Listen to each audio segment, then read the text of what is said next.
모습이 단정한가? 예, 아주 응? 머리카락이 네, 뻗치거나 그런 거 없어요? 예, 아주 좋습니다. 슬레이트 한번 치겠습니다. 응.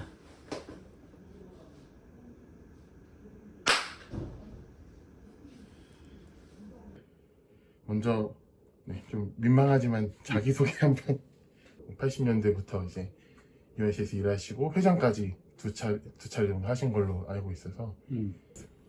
글쎄, 뭐 제일 그 중점적으로 활동한 거는 83년 그리고 84년 그렇게 2년 동안 전국 EYC 회장했죠. EYC하고의 관계에서는 그게 제일 중심적인 관계지. 세문안교회 출신이에요. 그래서 세문안교회 대학생회 활동하면서 우리 기독 학생운동, 기독 청년운동에 연결이 됐다고 봐야 되겠죠. 75년도에 긴급조치 9호가 발동이 돼가지고 오둘둘 사건이라고 유명한 사건이 있어요. 긴급조치 9호에 처음으로 이제 저항을 한 사건인데 그 사건에 연루가 돼가지고 학교 잘리고 그리고 또 징역 가고 그래서 징역을 1년 살고 나왔는데 바로 또 군대에 소집이 돼가지고 군복무를 3년여 하고 79년 봄에 제대를 했는데 학교는 잘렸고 뭐 갈 데가 없잖아요. 갈 데가 없는데 마침 이제 그 여기 그 선교교육원이라고 기장 선교교육원이라는 것이 가을 학기부터 열려가지고 신나게 공부를 했어요. 거기에 안병모, 서남동, 뭐 이유정, 뭐 할 것 없이 김찬국 등등 쟁쟁하신 선생님들하고 바로 대면해서 공부를 하니까 재미있었고 그러면서 이제 여기 기독교회관에 발을 들여놓아 보니까 여기 EYC라는 게 있었고 물론 이제 불렀죠. 여기 와서 좀 일 좀 하면 어떠냐 이래가지고 자연스럽게 여기 이제 사무실에 나와서 그냥 이렇게 일을 좀 돕고 그렇게 이제 연관을 79년도에 처음 맺게 됐었죠. 그리고 이제 80년 5월 광주가 되고 서울에 보면 되잖아요. 그러니까 그때 학교 잘렸던 게 그때 일단 복학이 됐었어요. 서울에 봄 상황에서 시위 참여하고 서울역까지 갔다가 그 다음에 이제 해군하잖아요. 계엄 확대 이렇게 되고 그 상황에서 일단 나는 이제 복학생이니까 일단은 피했어요. 몸을 혹시나 하고 그랬더니 이제 피해 있는 사이에 그 광주 민주화 운동이 이제 진행이 됐는데 그때로서는 잘 몰랐죠. 실상을. 세문안 청년회로 가서 청년회 활동을 열심히 했어요. 청년회가 활동을 엄청 열심히 했는데 그때는 주보를 한 20페이지 정도 매주 만들었을 거야. 시사, 비평 이런 것도 넣고 신앙적인 것도 넣고 해가지고 그거를 당시에 전국 그 여러 청년회 대학생에 그거를 우편 발송을 매주 했던 것 같아요. 그러면서 이제 같이 스터디도 하고 뭐 그런 것들을 좀 많이 했고 세문안 청년회 활동을 열심히 하면서 EYC 활동도 같이 병행해서 83년과 84년을 회장을 내가 했는데 이제 그때 당시로서는 다른 모든 사회 운동이 확 억압되어 있던 상황이에요. 모든 사회 운동이 그런 상황이다 보니까 요 기독 청년 운동, 각 그 기청, 장청, 감청 활동과 EYC 활동이 그 상황 속에선 상당히 의미가 있는 다른 모든 것이 닫혀 있는 상황이었으니까 그래서 나로서는 굉장히 그 시절을 굉장히 보람있게 생각을 하고 있죠. 그때 당시에 이제 같이 일했던 사람들을 좀 꼽아보면은 기장에서는 최인규 목사님, 그리고 감리교에서는 최병천 장로님, 그리고 예장에서는 박준철 장로님, 그런 분들이 각 그 감청, 기청, 장청의 회장 맡고 뭐 이러면서 이화씨랑 같이 협력하는 상황이고, 유시경 신부, 그 다음에 기장에서는 이대수 목사, 그리고 감리교에서는 권영률 장로죠. 그래서 이제 걸핏하면은 자주 뭐 시국 분석한다고 서대문 선교교육원에 주로 모여가지고 정세 분석하고 뭐 이런 것들 많이 하고, 그 다음에 각 교단별로 이제 장청대, 감청대 뭐 이런 것들, 또 그런 대해 선언문 이런 걸 통해 가지고 이제 전두환 정권 비판하는 그런 입장문들, 그런 것들 발표하고, 이화씨도 이제 마찬가지로 매년 이화씨 대회, 전국대회 이런 걸 하고, 총회 뭐 이런 거 하면서 총회 선언문 뭐 이런 거 발표하고, 여성위원회도 있고 뭐 농촌위원회도 있고 뭐 이런 식으로. 그러니까 내가 본격적으로 활동하기 전인데 제일 가슴 아팠던 것은 김의기 열사 투신해서 광주 항쟁을 알렸던 그 일인데, 그때는 사실은 몰랐어요. 왜냐하면 아까 얘기한 대로 일단 피해 있던 상황에서 벌어졌던 일이어가지고, 그 일이 이제 나중에 알았지만은 가장 가슴 아팠던 일이고, 87년 이제 6월 항쟁 끝나고 어차피 이쪽 기독교 쪽 일을 하려면 신학을 좀 하는 게 좋겠다 생각을 했는데, 기독교 사회문제연구원에 1년 가 있었어요. 88년도에는 한 해 동안. 그러고서 이제 89년도에 장신대 신대원을 간 거지. 내가 동아리를 하나 창립을 했어요. 열린신학 바른목회연구회라고. 우리가 열린신학을 해야 된다. 닫힌 신학이 아닌 열린신학을 해야 된다라는 생각이 점점 더 확신이 더 들고, 나는 은퇴를 이제 했으니까 은퇴한 상황에서는 좀 더 열린신학을 해야 되겠다, 이런 생각을 하면서 요즘엔 자유롭게 AI 시대에 걸맞는 열린신학을 하려고 애를 쓰고 있습니다.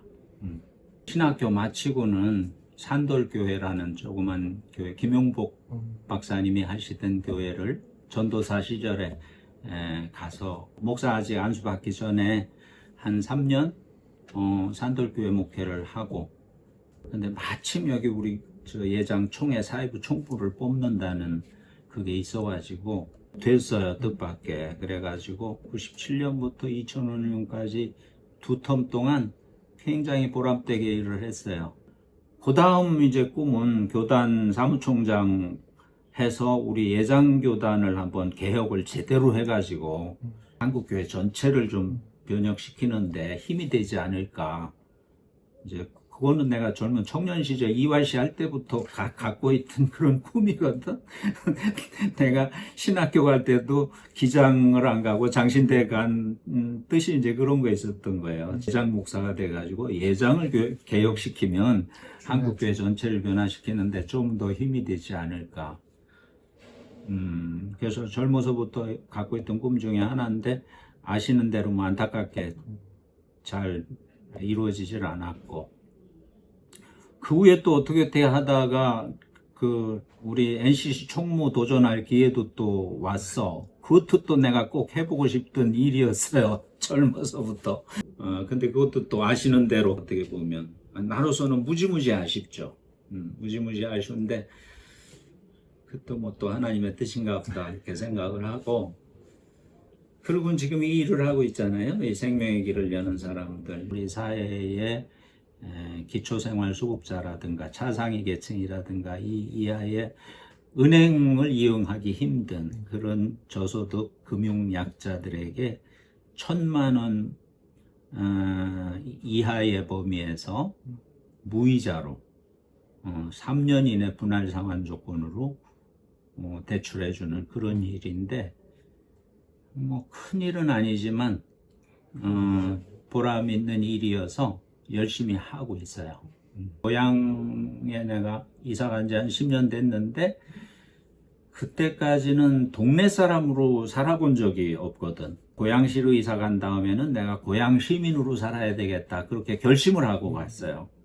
그래서 가자마자 동네 분들하고 만나고 시민사회 분들하고 만나고 이렇게 해서 비교적 마음을 그렇게 먹고 가서 그런지 이렇게 또 연결이 되더라고. 이렇게 연결이 돼서 한 2, 3년 안에 고향 지역 사회에 이렇게 시민 사회에 스며들어갈 수가 있었고 그러면서 이제 마침 또 박근혜 탄핵 또 이어서 윤석열 탄핵 국면이 이어지면서 그 지역 사회에서 고향 비상 시국회의 뭐 이런 거 조직하고 하는데 앞장도 서고 또 윤석열 탄핵하는데 광장에도 열심히 나오고 그런 것도 열심히 했죠.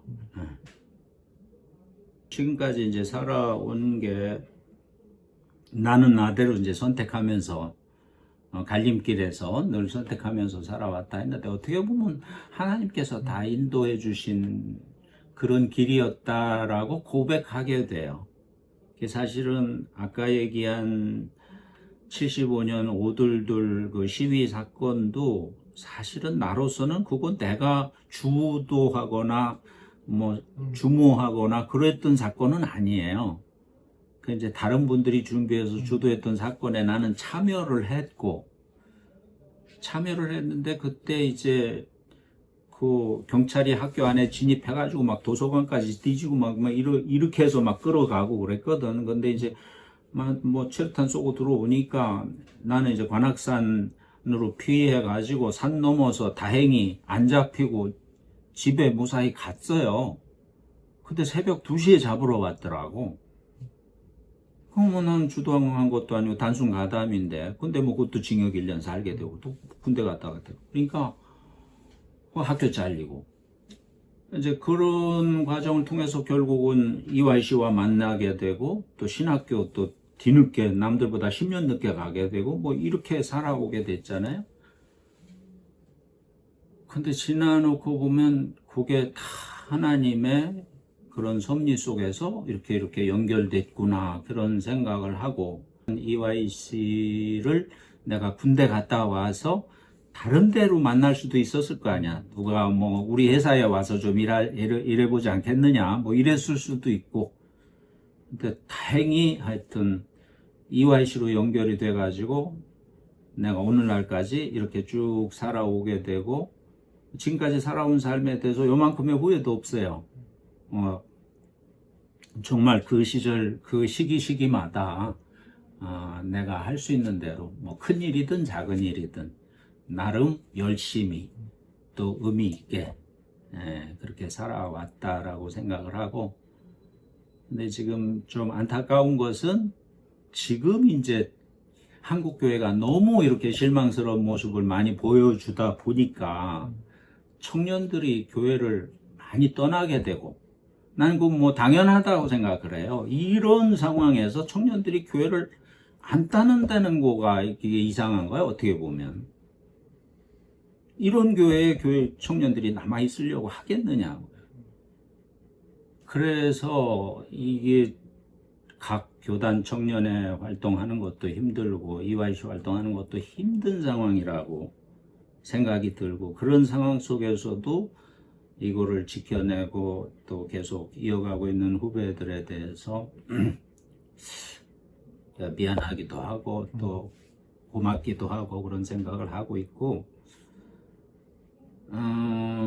뭔가 좀 다른 길을 내는 모색도 필요하지 않나 그런 생각을 해요. 그러니까 기성교회와 좀 다른 어떤 그런 청년들의 새로운 신앙 공동체 뭐 그런 것들을 그러니까 기성교회에 그냥 매이지 않는 청년들의 신앙 공동체들이 여기저기 생겨져서 그들이 연합하는 어떤 그런 것들을 좀 적극적으로 모색해 보는 것도 좋지 않을까 그런 생각도 좀 해보고 그렇습니다. 지금 우리 사회가 또 우리 사회뿐만 아니라 우리 세대가 엄청난 전환, 대전환의 과정에 있다라고 하는 걸 일단 우리가 인식을 해야 된다고 생각을 하고요. 해야 되는 게 아니라 뭐 다 하고 있으리라고 생각을 합니다. 지금 그야말로 미중유의 지금까지 있어 본 적이 없는 그런 대전환의 시대를 우리가 겪고 있다. 뭐 제일 큰 파고가 지금 AI의 파고죠. 정말 어마어마한 하루가 다른 이 파고를 우리가 맞고 있고, 그리고 기후 위기, 그리고 또 미중 패권 전쟁 속에서 이런 전 세계적인 그런 지정학적인 여러 위기들이 있고, 이제 이런 속에서 누구나 다 혼란을 겪을 것 같아요. 뭐 세대 막론하고 나는 어떻게 살아야 되지? 나는 이 상황에서 어떻게 적응해야 되지? 이걸 다 고민할 수밖에 없는 시대인데, 그거를 우리가 회피할 수가 없다. 그러니까 신앙도 마찬가지라고 생각해요. 신앙도 구시대적인 신앙의 틀, 이것도 그대로 그냥 견제한다는 거가 적합지 않은 그런 상황에 왔다. 그래서 근본부터 모두 다 의심할 건 의심해보고, 해체할 건 해체해버리고, 또 새로운 상상력을 발휘하고 새롭게 재구성해내는 모든 것을 그려야 되는 상황이다라는 생각이 들어요. 신앙조차도, 우리의 믿음의 내용조차도. 그러니까 어떻게 보면 어마어마한 위기인데 또 어떻게 보면 어마어마한 기회다. 그런 생각이 들어서 하여튼 이게 두려운 도전이지만 우리 이화씨 후배님들도 이런 이 두려운 도전에 그냥 압도되지 말고 이게 두려운 도전에 맞서가면서 정면으로 대응하면서 이 시대에 우리는 무엇을 믿어야 하며 이 시대에는 우리는 무엇을 행동해야 하며 이런 것들을 정말 용감하게 이걸 뚫고 나가는 그런 시도를 좀 해보시는 것도 좋지 않나 그런 생각을 하고, 그런 의미에서 제가 아까 얘기한 청년운동을 뭐 기성교회 틀에 매이지 말고 새로운 어떤 그런 신앙 공동체, 청년들의 그런 신앙 공동체를 만들어서 그들이 연합하는, 차라리 그런 게 더 힘이 있을 수도 있지 않을까, 그냥 이렇게 제안을 던져 보고 싶습니다. 네. 저희 세대가 많이 고민하는, 그리고 저희가 나름 대안이라고 생각하는 방법하고 연결되어 있는 것 같아서 너무 즐겁고 의미 있는 시간이었습니다. 감사했습니다. 반갑습니다. 우리 김진수 총무님은 그러니까